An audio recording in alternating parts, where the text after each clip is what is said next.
Estamos aquí en el estetoscopio, escuchando tu cuerpo el día de hoy, 11 de agosto del 2022.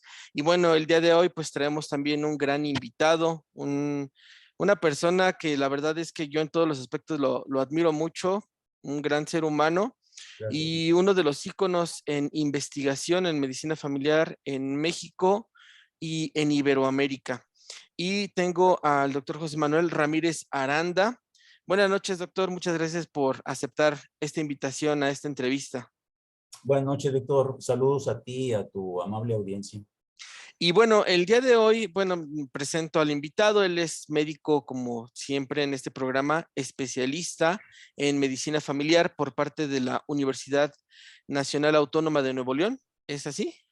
Universidad Autónoma de Nuevo León, nada más. Universidad Autónoma de Nuevo León, y luego él pues prestó servicio en la consulta externa de salubridad más de 20 años. Actualmente él está como profesor en investigación en la Facultad de Medicina en la Universidad de Nuevo León, y también pertenece al Sistema Nacional de Investigadores, SNI 1, que es como una categoría que se da a los médicos o bueno, a las personas que realizan investigación. Y bueno, también es director en jefe de la revista mexicana de medicina familiar en la federación, ¿verdad, doctor? Así, editor, más bien, editor en jefe, sí. Ah, editor en jefe, editor en jefe. Pues doctor, vamos a hablar acerca de esta revista que es uno de nuestros pilares en investigación. Tiene ya renombre a nivel nacional, a nivel mundial. Creo que pues sí, me gustaría mucho que nos explicara un poquito acerca de la historia, cómo fue que se formó o conformó esta revista, y también si nos puede explicar un poquito cómo es que una revista se llega a ser de renombre, lo que antes conocíamos como indexación y hoy es indización. Si nos puede explicar un poquito, doctor José Manuel. ¿Cómo no? Con gusto. Bien, la historia de esta revista se remonta al 2014, eh, en donde, debido al esfuerzo y a la decisión, la voluntad de los, en aquel tiempo, Colegio de Medicina Familiar, con Colegio Mexicano de Medicina Familiar, eh, se decidió lanzar una revista que obviamente el tener un órgano de difusión en, en un colegio o en una federación, pues es imprescindible. Realmente muchos de las agencias o de los organismos colegiados desearían tener un órgano de difusión. Y en este caso, en el 2014 se tomó la decisión, se lanzó la propuesta, eh, y pues obviamente eso sucedió en Oaxaca y empezó una aventura que, bueno, no poca gente pensaba que no iba a llegar a buen fin, porque realmente había muchos, como todo proyecto nuevo y azaroso, pues hay muchos imponderables. Pero la revista, que se nutre obviamente de lo que publica y de los manuscritos de los miembros, fundamentalmente del colegio o del colegio en aquel entonces o de la federación, pues fue evolucionando y pues llegó hasta cuando me tocó a mí realmente en suerte ser solicitado para el puesto de editor en jefe. Fue en el 2017 con la gestión del doctor José Luis Huerta. Y realmente pues, fue un serio, gran compromiso, pero también era un reto que había que acometer. Y, y así empezamos, nosotros empezamos, un servidor como editor en jefe, desde el volumen 4, número 2, casi la mitad en agosto, vamos, del 2017. Y ahí empezamos a trabajar, a avanzar en cuanto a las características que debe tener una revista de calidad.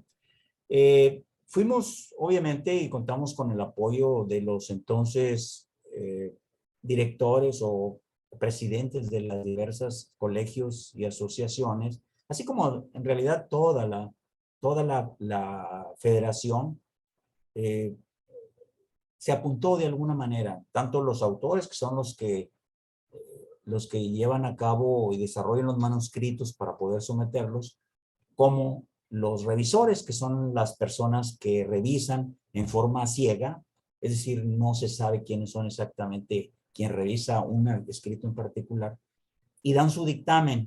Y un servidor como editor y otros coeditores que se reincorporaron después, pues tenemos la función de balancear esto y de dar el visto bueno a los mejores manuscritos, pensando siempre en mejorar la calidad de la revista.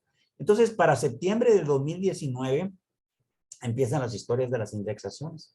La indexación primera fue en Latindex, que es una base de datos latinoamericana que tiene alrededor de 15,000 revistas diferentes, y reunimos los requisitos para la indexación. Esta indexación es un proceso que indica que la revista está en esa base de datos junto con muchísimas revistas más, de tal manera que su difusión se garantiza. Sin embargo, el proceso no es fácil. El proceso implica que se tienen que cumplir entre 33 y 36 criterios.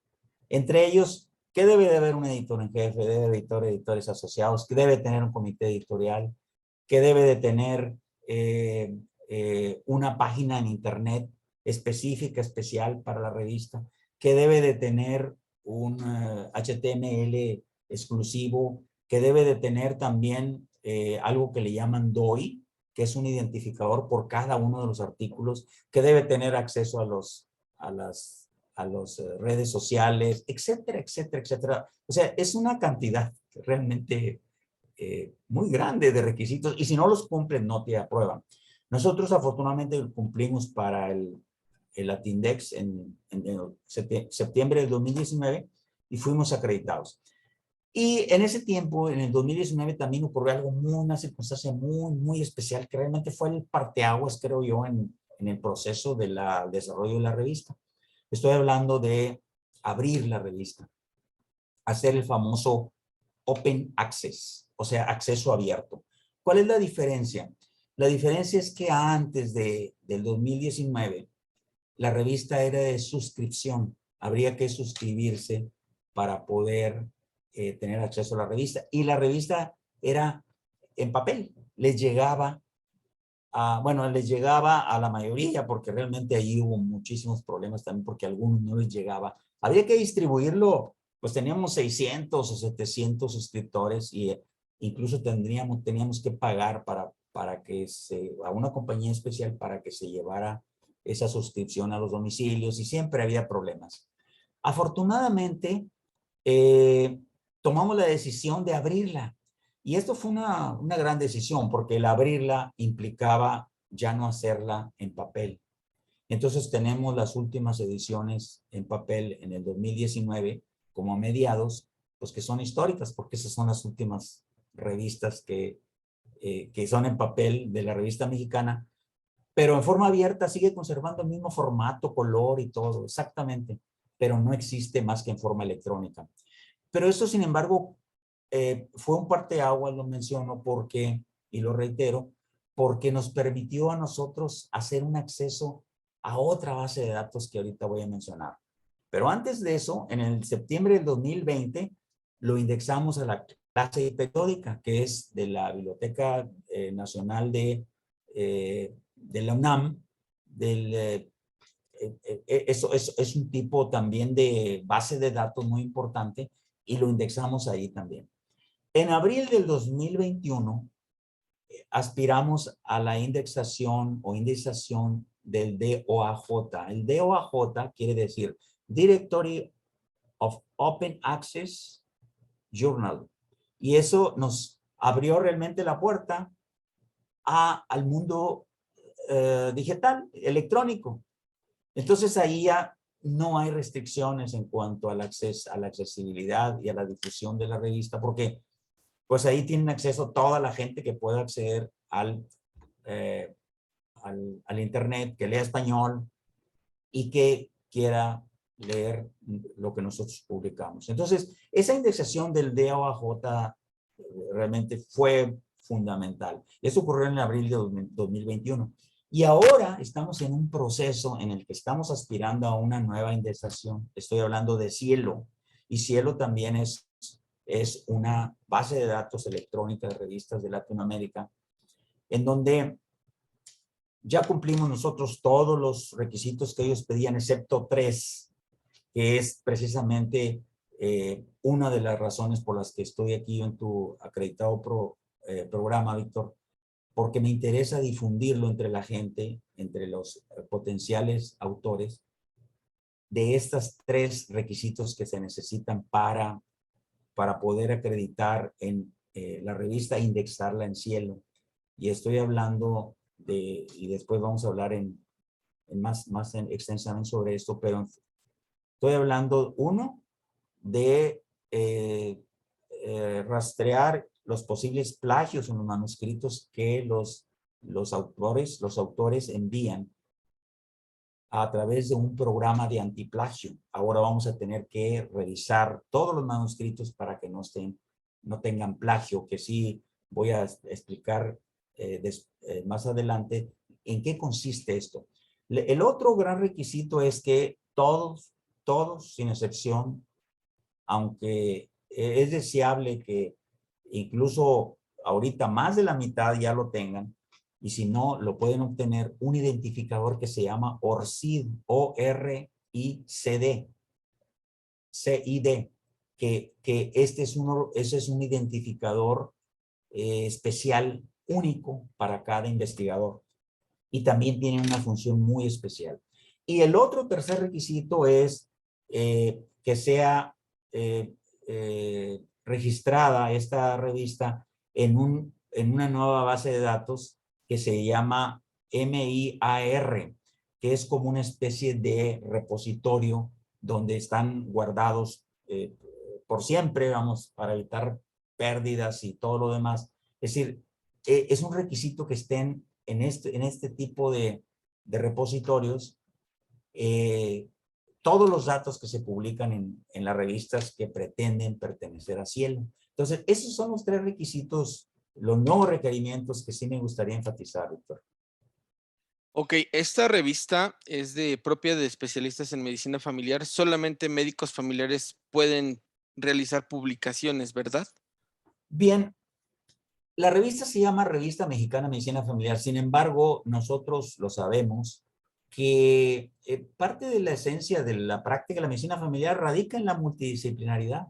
Es decir, nuestra función no es solamente ver medicina familiar, sino vemos también el área de psicología, vemos el área de enfermería, ontología, sociología, antropología, de tal forma que hemos tenido y hemos publicado artículos que no son propiamente de médicos familiares, sino otras disciplinas afines, lo cual enriquece tremendamente la perspectiva del problema que se trata, porque es desde otro punto de vista, desde otra disciplina que no es menos válida que la medicina familiar. De tal manera que la respuesta es, no necesariamente deben ser médicos familiares, es más, es deseable que haya otro tipo de disciplinas que publiquen en nuestra revista.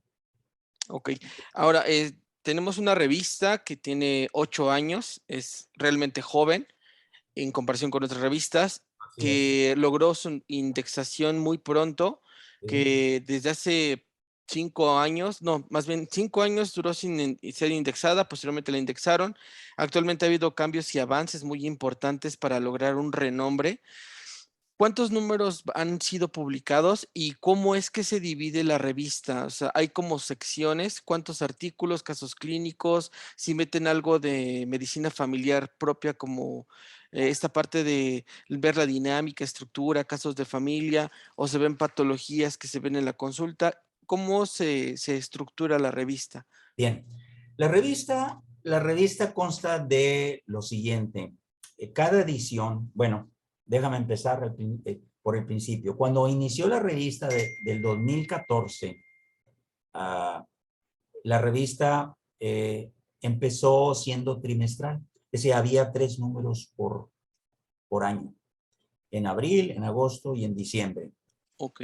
O sea, eran solamente 3 ediciones.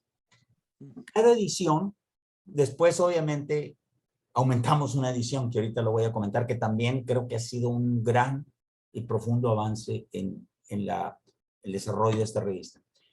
Cada edición, o sea, cada tetramestre, cada tetramestre, la revista constaba de 3 artículos originales, necesariamente. ¿Cuáles son los artículos originales? Son aquellos derivados de la, vamos a decir en forma simplista, de la aplicación de encuestas. Es decir, es conocimiento generado por la aplicación de algún instrumento que nos permite obtener datos, procesarlo, analizarlo y obtener conclusiones. El ejemplo más clásico pues, son las tesis. O sea, las tesis dan lugar a publicaciones o manuscritos originales. Debe haber 3 y debe de haber 1 o 2 casos clínicos o casos de familia, y si hay un caso clínico, es posible poder meter ahí artículo sobre actualizaciones médicas, terapéuticas o un artículo de revisión. Y un editorial, que yo siempre he pretendido que tenga un editorial. El editorial es solicitado a una persona, es a discreción, vamos, del editor en jefe, quien invita a personas connotadas para que hablan o den su punto de vista sobre determinado tema. Entonces, ese es el contenido que debe tener. Realmente una edición no debe tener más de 46 páginas, lo cual es poco, la verdad es poco. Y probablemente vayamos a incrementarla, pero todavía no estamos en esa fase. Bueno, a partir entonces de el 2022, nosotros urgimos al consejo editorial, nos reunimos y tomamos una decisión. Vamos a tener que aumentar los números, las ediciones por año. De que sean 3, van a ser 4.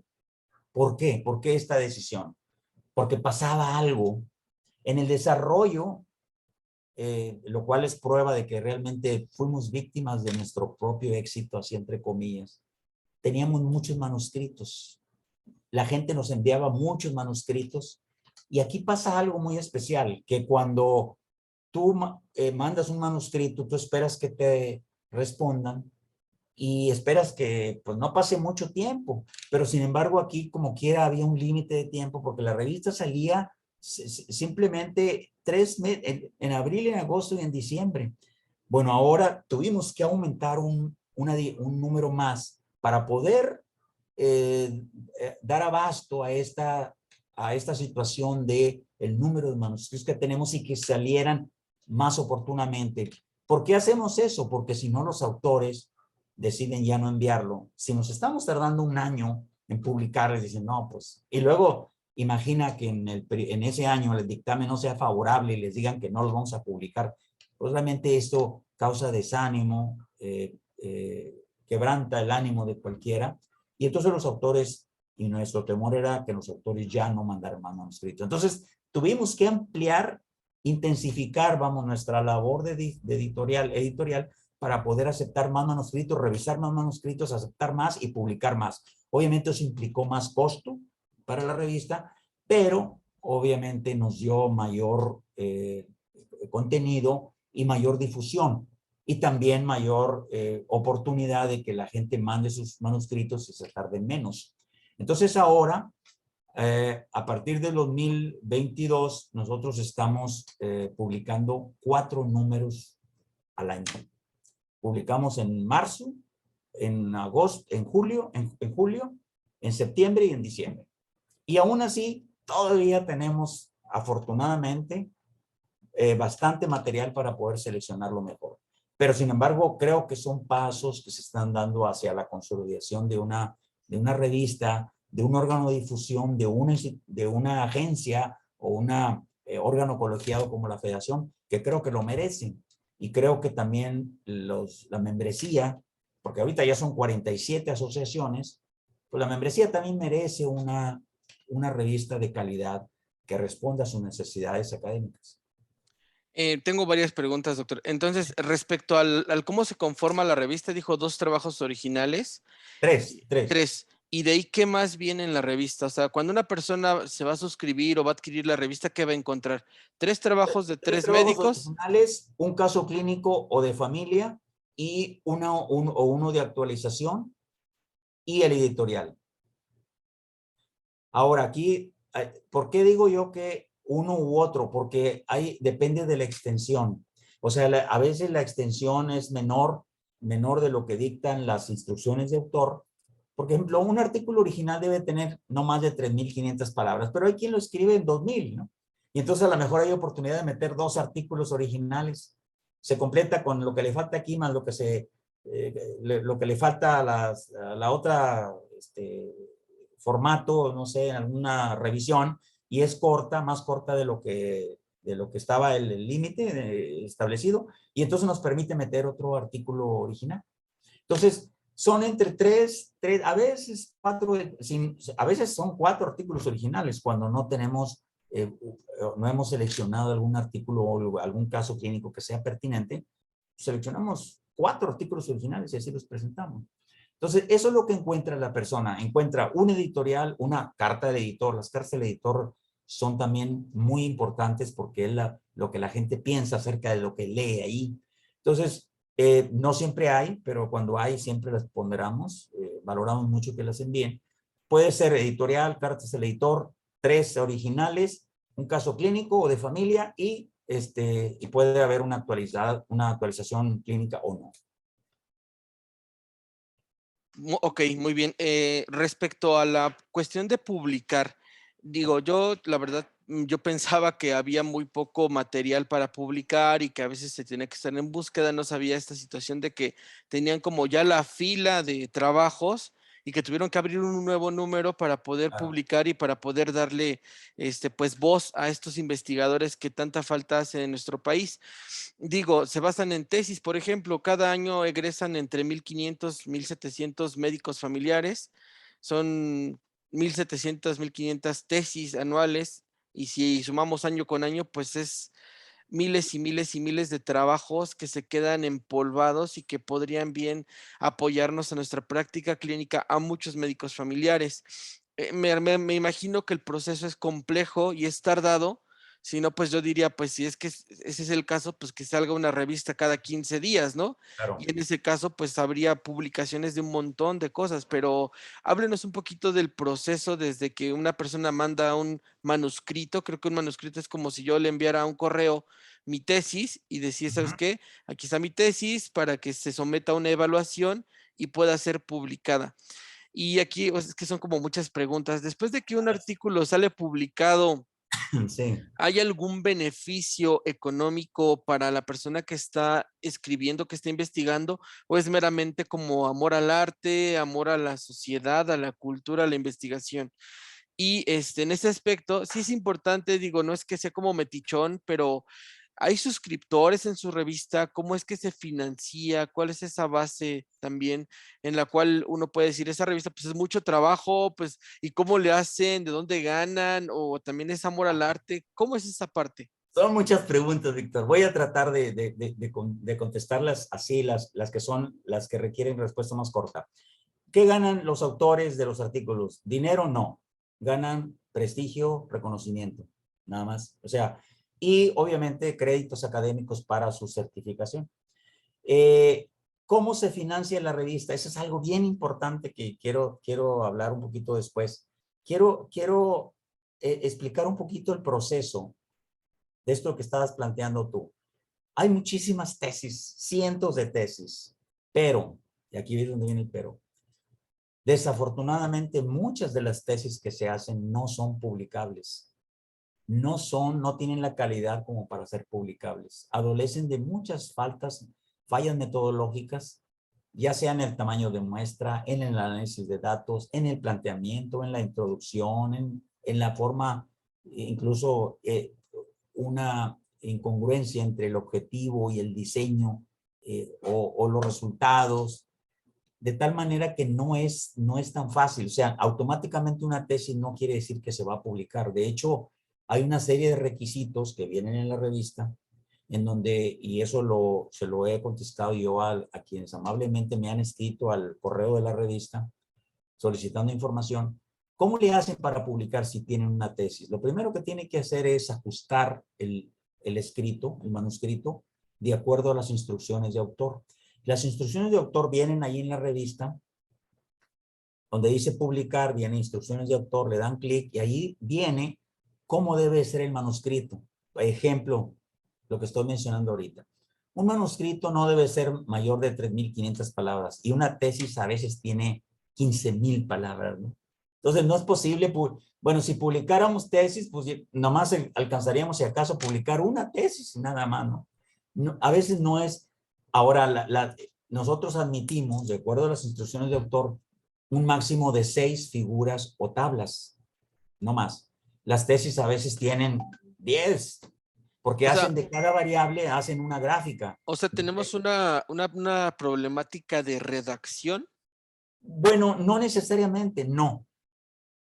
Yo creo que las tesis así son. Digo, las tesis es muy respetable, la asesoría que les da cada uno de los directores de tesis, y se los admiten así porque así, desde el punto de vista académico, así se admite. Si la tesis sí es un poco más elaborada, desglosada, pero otra vez, en la publicación estamos peleando por los espacios. Entonces, tenemos que tener un número determinado de palabras, un número determinado de gráficas o tablas, de tal forma que nos dé cabida a este contenido que hablábamos ahorita de los 3 originales, más el caso, etcétera. Entonces, lo primero que les digo yo es, si quieres publicar, de acuerdo, primero ajusta tu escrito a un trabajo original. Y ahí viene en instrucciones de autor, dice, trabajo original.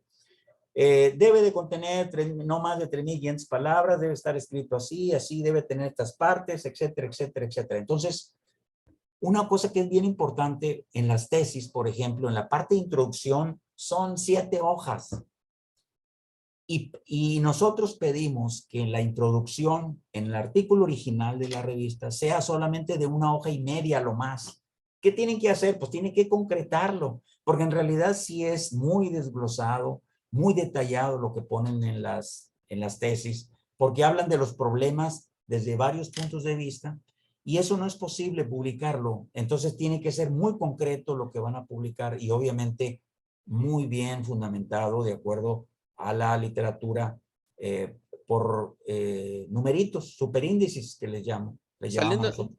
Saliéndonos un poquito del tema de la revista, pero tocando este tema de acerca de cómo es que se estructura un trabajo de tesis, Ajá. una pregunta, usted como investigador y tantos años y actualmente editor en jefe de la revista, creo que es un problema coyuntural de base formativa. Por ejemplo, yo recuerdo cuando hice mi especialidad, cuando hice la residencia, pues tenía asesores, entonces cada asesor daba su punto de vista y de repente era de quítale, ponle, y era casi, casi ajustarlo realmente a lo que el ojo del investigador o en ese momento pues el apoyo me decía. Entonces decía, pues es que me dijo que le pusiera esto, no, quítaselos, ponle esto, y ya, que ponle, quítale. Entonces, si yo lo o lo reduzco a 3,500 palabras, pues me va a salir una tesis de 3, 4 páginas, ¿no? Y entonces, no, es que métele fotos, métele tal, métele para que sea como volumen, ¿no? Pero yo Claro. creo yo, o sea, aunque no sea objetiva esta práctica, pero ¿qué nos puede comentar acerca de cómo estamos en este aspecto formativo en investigación en medicina familiar en el país? ¿Qué es lo que ha observado? Bueno, déjame contestarte esto porque ahí hay me gustaría que quede bien claro. Nosotros no, es decir, lo que nosotros publicamos no son tesis, nosotros publicamos manuscritos derivados de las tesis. Es decir, cuando las tesis sí tienen ciertas características y ahí es válido lo que el director de tesis te diga. Es decir, en esta, y eso lo hemos experimentado casi todos, porque hay un director de tesis y hay 1 o 2 asesores y a veces los asesores no están de acuerdo en determinada cuestión con el asesorado y esto es un dolor de cabeza para la persona que está recibiendo la asesoría porque no sabe a quién responderle. Pero creo que la mano la lleva el director de tesis. Es decir, el director de tesis es el que dice eso es lo que se va a hacer. Podrá estar certero o equivocado, pero él es el responsable de firmar esa tesis, ¿no? Entonces, ¿qué es lo que está pasando? ¿Qué es lo y que creo que tu pregunta se deriva de la situación que yo planteaba de que si hay cientos de tesis porque hay tan pocas publicaciones. Una de ellas, una razón es porque también mucha gente no quiere publicar, ¿eh? El publicar es realmente enfrascarse de nuevo en hacer el manuscrito. Hay que a veces actualizar las referencias, porque esa es otra de las cosas. A veces las referencias son obsoletas o son de sitios inapropiados que no son los sitios mejores desde el punto de vista académico. Hay que rehacer prácticamente el manuscrito, reducir esa tesis. Hay mucha gente que no está dispuesta a hacerlo. Ahora, ¿qué es lo que pasa con las asesorías de tesis? Obviamente, el asesor de tesis, idealmente, debe de ser una persona que de alguna manera haya publicado 1, 2 o 3 trabajos como principal autor, como autor primario, porque esto le da autoridad para poder saber cómo debe de cuadrar muy bien cada uno de los elementos metodológicos del trabajo. Creo que le da una gran ventaja el haber publicado. Desafortunadamente no ocurre en todas las situaciones, y eso lo sabemos, por diversas circunstancias administrativas y de otro tipo, y eso hace realmente que la gente, que es la parte oscura de esta situación, la gente se forma una idea errónea de lo que es la investigación, porque batalla tanto, sufre tanto, que ya lo que quiere es terminar, ya no quiere publicar nada, porque ha sufrido tanto porque no le encuentra la manera o sea, no le encuentra la cuadratura del círculo, como dicen, o le quiere buscar cuadratura del círculo.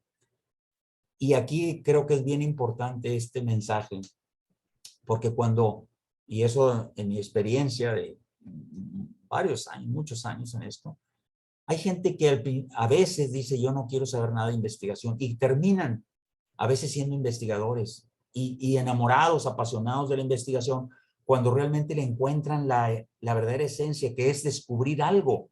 O sea, se siente uno así como que yo soy el único que tiene este conocimiento en el planeta Tierra, ¿no? O bueno, a lo mejor hay uno que otro por ahí en otro continente, pero somos de los pocos que tenemos este conocimiento y lo vamos a publicar con mi nombre, y eso realmente le gusta a la gente. Sí. Dice Confucio que a veces el camino correcto lo encontramos tomando el camino que estamos tratando de evadir, ¿no?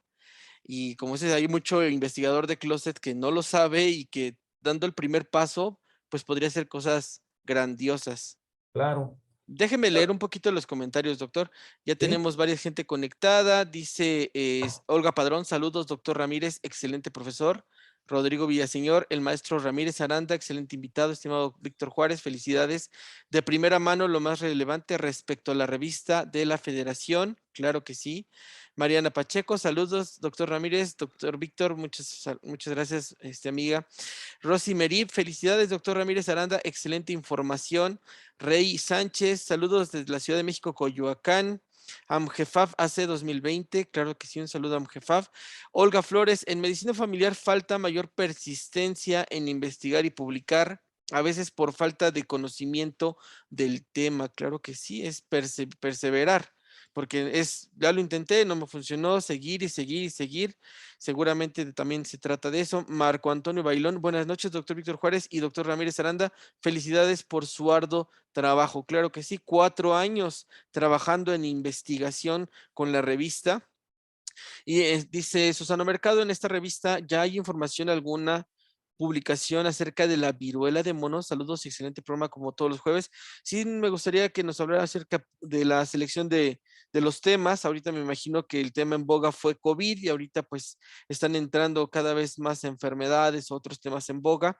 Minerva Hernández, muy buenas noches para todo el auditorio. Saludos afectuosos para el doctor Víctor Juárez, así como también para el doctor José Manuel Ramírez Aranda, y nuestro reconocimiento a su trabajo como editor en jefe de la Revista Mexicana de Medicina Familiar.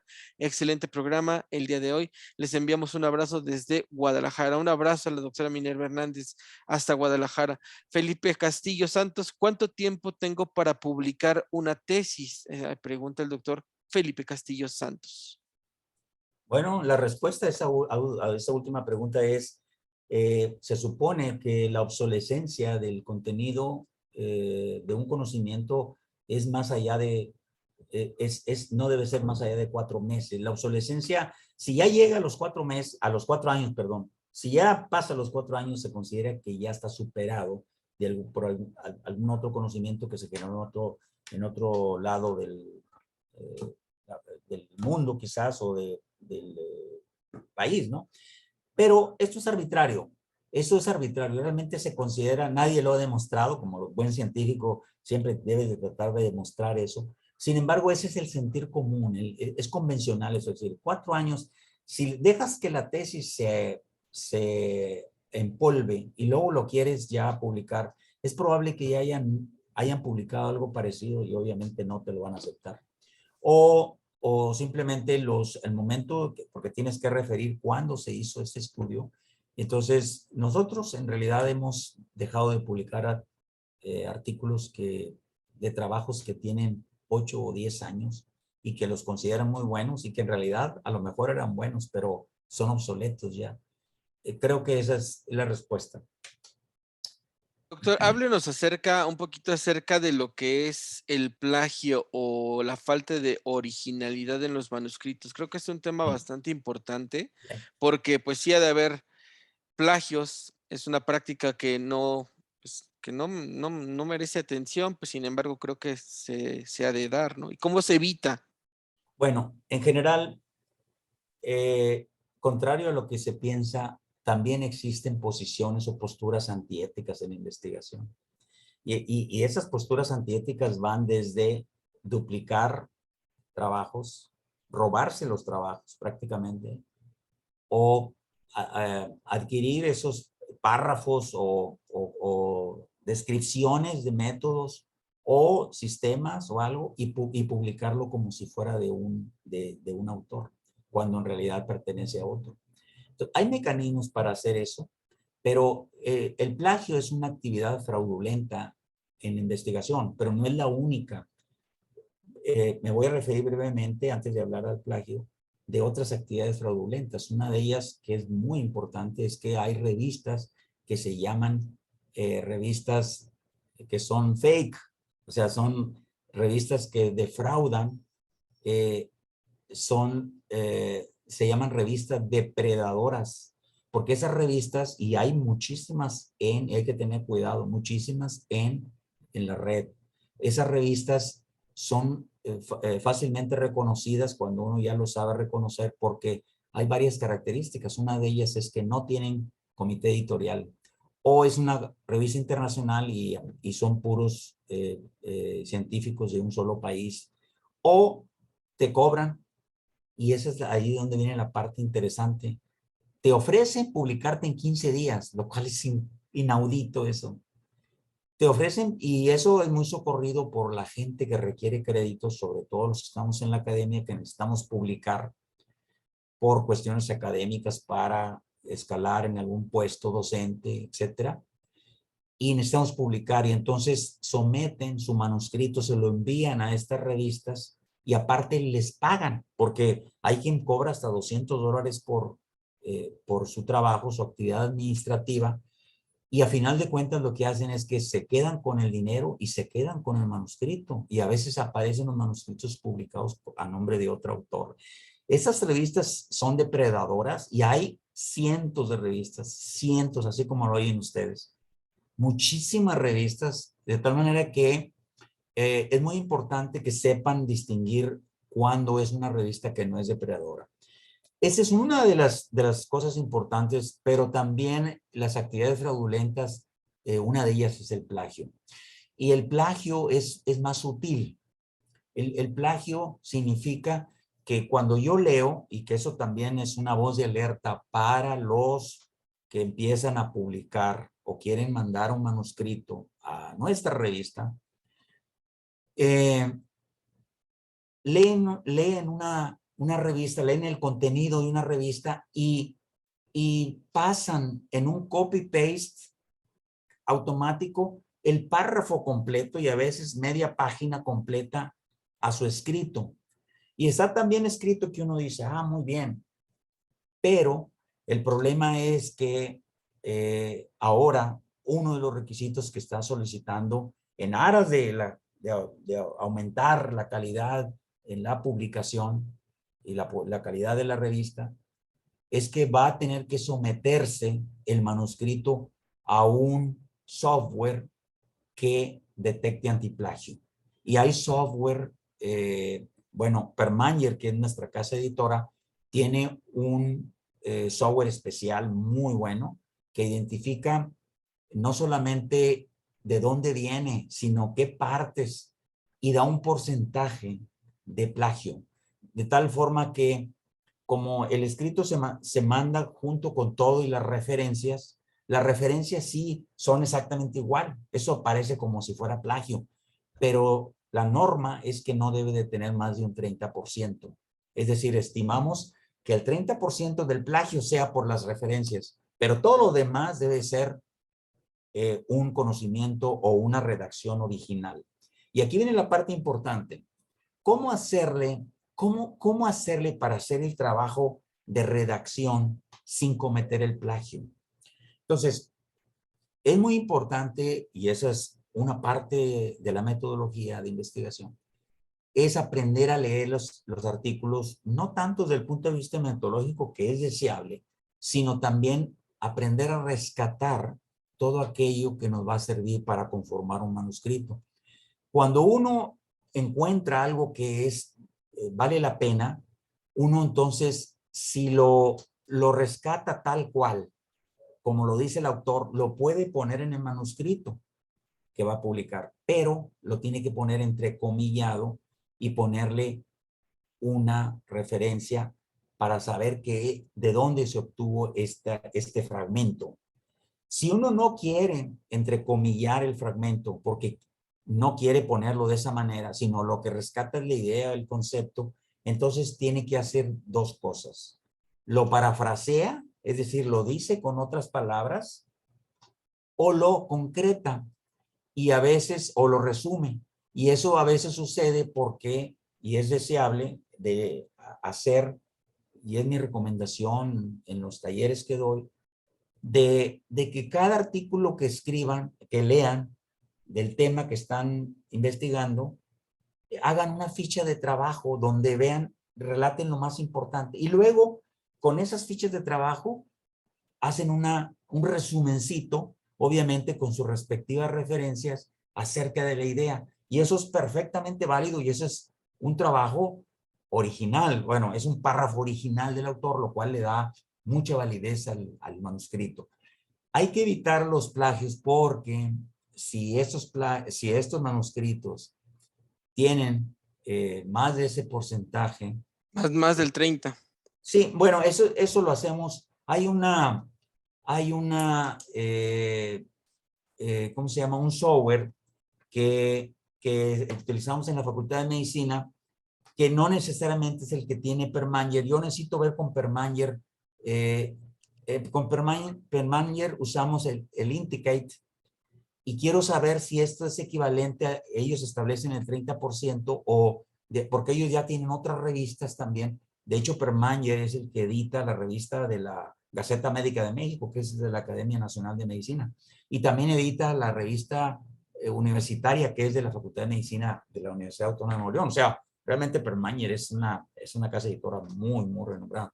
Entonces, quiero ver a ver qué dicen ellos, porque en medicina, en la facultad de la Universidad de Nuevo León, se usa el Turnitin. El Turnitin también es un software de paga, igual que el Indicate, y ahí se establece en 30%. Yo dije 30% por dar un ejemplo, pero es más o menos por ahí. Vamos a establecer el promedio, pero si tiene más de ese promedio de plagio, no se va a aceptar, se devuelve. No es que no se acepta, se rechaza el trabajo hasta que se corrija. Ese va a ser Actualmente, como un requisito. actualmente con los aparatos electrónicos, las redes, los algoritmos, es un poco más fácil de detectar cuando es un plagio o no. Es un problema de ética, ¿no? Tan fácil que es poner, como dice tal autor, y poner su párrafo completo, si es que se quiere poner por completo, ¿no? O hay muchas otras opciones en lugar de plagiar. Digo, el plagio lo vemos en nivel amateur, nivel básico, en Twitter, en Facebook, en donde alguien saca una publicación y otra cosa nada más copia, pega y lo sube como si fuera propio, pero ese es un problema de ética. Háblenos un poco acerca de los aspectos éticos de la investigación y cómo lo maneja la revista mexicana de especialistas en medicina familiar. Ya, déjame nada más aclarar algo, tú, Víctor, algo que me parece muy pertinente y es en descargo de realmente de la gente. Ciertamente que hay mucha gente que lo hace con conocimiento de causa, pero te voy a decir, yo he encontrado gente que realmente ignora que eso es un plagio. Y por eso me interesa a mí platicar con tu audiencia, para decirles, si ustedes toman un extracto de un párrafo o varios párrafos así de un escrito y lo ponen en su escrito, ese es un plagio. Eso no debe ser. Entonces creo que ya, y por eso es importante difundirlo, para que la gente ya sepa, ya si lo hace, pues entonces ya lo hace con otra intención, ¿no? Pero sí quería enfatizar eso. ¿Cómo manejamos nosotros el aspecto ético? Yo creo que con de este nuevo reglamento o este nuevo requisito, nosotros estamos dando un gran paso hacia la consolidación de lo que es los aspectos éticos en la publicación, porque sí teníamos casos en los que había plagio, algunas veces lo detectábamos, considerábamos que era un poquito, como no lo medíamos, decíamos, bueno, o sea, a lo mejor sí trae un poco, pero bueno, no es un requisito. Ahora nosotros lo establecemos como requisito porque es un requisito para indexación.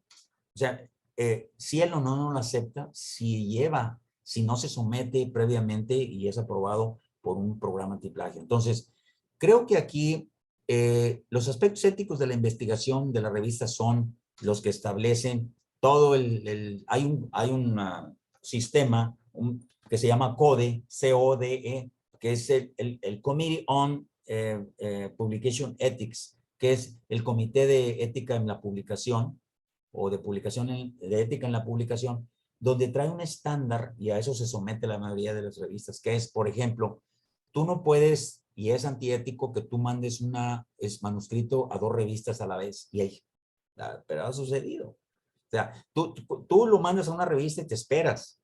Si tú lo mandas a 2, es antiético, y más si se publican en las 2, que hay casos de artículos que se publican en 2 revistas diferentes, duplicados. Eso se ve mucho cuando se hacen metaanálisis. Se salen una cantidad tremenda de duplicados donde los publicaron en varias revistas con otros autores, y eso obviamente es antiético. Otra situación antiética es, por ejemplo, cuando obviamente los que inventan los datos, ¿no? Hay, hay una, hay una, hay una anécdota muy chistosa de un autor que, que, que publicó más o menos por 1974, por ahí, publicó un doctor Sommerlin, que practicaba o trabajaba en Nueva York, era un dermatólogo, y él publicó en el 84 trabajaba sobre inmunología de trasplantes, y él mencionaba que era posible trasplantar un tejido de un animal genéticamente diferente sin usar drogas, y entonces lo publicó, y obviamente pues fue un parteaguas, ¿no? O sea, fue un boom. Y entonces, obviamente alguien replicó, porque esa es la característica esencial de una publicación, que debe estar descrita de tal manera que alguien lo replique y que obtenga los mismos resultados. Esa es la pureza en la metodología. Si un artículo tiene esas características, es una buena descripción metodológica de esa parte de material y métodos. Bueno, pues hicieron esto. Y él decía, es posible transplantar los tejidos de animales genéticamente diferentes sin usar drogas supresoras, solo cultivando los tejidos una semana. Y así lo publican. Y entonces, bueno, pues gente dijo, oye, yo no estoy obteniendo esos resultados. Total, lo llaman y dicen, bueno, vamos a que nos expliques cómo le hace y a ver los resultados. Y entonces él lleva unos ratones blancos que supuestamente le había trasplantado a un ratón blanco piel de ratón negro, pero lo pintó con plumón negro. Es una cosa chistosa, ¿no? Lo pintó con plumón negro, Y entonces llevan los ratones a la oficina y la gente del laboratorio se da cuenta pues, que se manchan. Entonces como sea, con un algodón le tallan y le quitan la tinta. Digo, fue una cosa muy chusca, pero es verdad, eso es verdad. Obviamente se acabó la carrera de William Summerlin, ¿no? O sea, se acabó como investigador porque obviamente le quitan todos los grants o los financiamientos que pueda tener, ¿no? Entonces, es muy importante esto que se está mencionando, Víctor, porque se supone que la investigación es eso, la búsqueda de la verdad de la mejor manera. Nadie tiene la verdad absoluta y hay un cierto margen de error, o sea, de incertidumbre. Hay incertidumbre en la investigación como hay incertidumbre en la clínica. O sea, nadie tiene la verdad absoluta ni es 100% exacto. Sin embargo, la tarea del investigador es minimizar los sesgos a través de un apego a la metodología. Entonces, y ahí tenemos, por ejemplo, eh, eh, casos de este doctor, del el pediatra que hizo, eh, declaró que la vacuna trivalente, Wakefield, se apellida Wakefield, la vacuna trivalente aplicada producía autismo y eso dio lugar a un fenómeno que hoy día está dando muchísima guerra, que es la formación de los comités antivacuna y de los grupos antivacuna. O sea, eso fue publicado en Lancet y, esta publicación después, parte de la gente que había participado se desdijo, eh, demostraron que no podían llegar a esa conclusión solamente con 12 niños, que metodológicamente no estaba bien cuidado. Y aparte después se descubrió que había intereses de un grupo de padres que querían demandar al hospital, es decir, tenía todos los componentes de un fraude y aún así surgió un movimiento antivacuna que ahora, en últimas fechas, incluso ha dado lugar a que la gente, los padres, por ejemplo, no quieren que los niños se vacunen. Un, Eso un, también es parte de por qué mucha gente no se vacuna contra el COVID. tuvo un impacto tremendo a nivel mundial este caso, porque es una revista de renombre. Estamos hablando de la revista Lancet, Sí, que hizo una publicación con 12 niños que generaron o se les generó autismo, algo así, ¿no? claro, Pero ni siquiera era algo real. no, Y aquí yo le reconozco a usted como editor en jefe de esta revista la gran responsabilidad que existe de verdaderamente saber qué es lo que se va a publicar, porque lo que se va a publicar tiene que estar revisado, pero a profundidad. No solamente el manuscrito, sino las referencias bibliográficas, el de dónde viene, si no está plagiado ese trabajo, en fin, si está pegado a los aspectos éticos. Ya casi estamos por terminar, doctor. Voy a leerle los últimos comentarios. no. Igual al auditorio le pido una disculpa por todos los mensajes que no logro leer. Y bueno, dice aquí doctora Ana Raquel Figueroa, hacer de la divulgación del conocimiento un arte a través de la metodología correcta. Qué hermosa frase, doctora Ana Raquel. Excelente labor, doctor Ramírez Aranda, y muchísimas felicidades, doctor Víctor, por tan acertadas entrevistas. Muchas gracias. Citlali Portillo, Red Mexicana de Investigadores en Medicina Familiar, presente, Tlaxcala, presente. Un saludo y un abrazo a la doctora Citlali hasta Tlaxcala. Ana Raquel Figueroa, saludos desde La Paz, Baja California. Un saludo, un abrazo hasta allá. Demetrio Vázquez, felicidades al doctor Ramírez Aranda por su perseverancia en mantener la revista mexicana con un buen prestigio a nivel nacional y yo creo que también internacional. Saludos cordiales y lo esperamos en nuestro próximo Congreso Estatal de Guadalajara. Claro que sí. Dice Edith Gilguero, ¿el software se rige bajo las normas APA? Es pregunta. Y la doctora Sujei Ruiz, ¿algún software gratuito que recomiende? Dos preguntas que les dejamos ahorita para contestar. Ludwig Torres, como siempre, grandes invitados, expertos en medicina familiar. Un saludo, amigos. Saludos desde Tapachula. Necesitaríamos más tiempo para escuchar al maestro Ramírez Aranda. Ya lo creo que sí, mucho más tiempo. Elizabeth Sánchez, gran programa. Doctor Víctor, ¿cuándo vemos una publicación tuya en la revista? Pues ya estaremos trabajando también en ello. Olga Padrón, saludos desde Nuevo León. Toda mi admiración desde California. Un saludo hasta California, la doctora Olga. Pues tenemos esas preguntas, doctor, acerca de si tenemos alguna, este, Ahí página. está. Bien, bien. Ahí está, mira, ahí la puse yo en el chat. Este es un sitio que es gratuito, donde pueden checar los manuscritos y les dice de dónde viene, en qué parte, en dónde vienen, en qué artículo y qué parte está copiada. Este lo pueden utilizar en forma gratuita. Es decir, mi recomendación es que no es el único, ¿eh? Hay como 11 o 15. Hay algunos que cobran, obviamente como el Turnitin o el Itenkate, Pla- pero no necesitan pagar, los pueden checar ustedes con este. Bueno, lo primero que tiene que hacer el autor ya sabe si es plagio o no. Si está sacando trozos y lo está poniendo ahí, pues sí, va a salir plagiado. Lo que hay que hacer es evitar eso y como quiera utilizar ese software antes de subir la revista, para que nosotros cuando lo analicemos, pues no tengamos problema en aceptarlo. Plagiarismic Shaker ya está en la página de Facebook para todas las personas que quieran utilizarlo, Sí. es gratuito.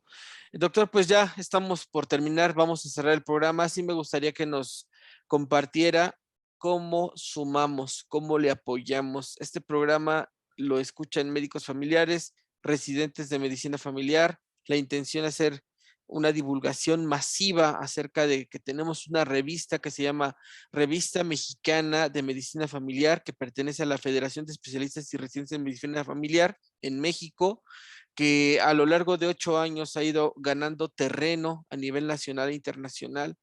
¿Qué nos pide? ¿Qué podemos hacer nosotros para poder sumar? ¿Suscribirnos, publicar, enviarle trabajos? ¿O cómo podemos? ¿Qué hacemos, doctor?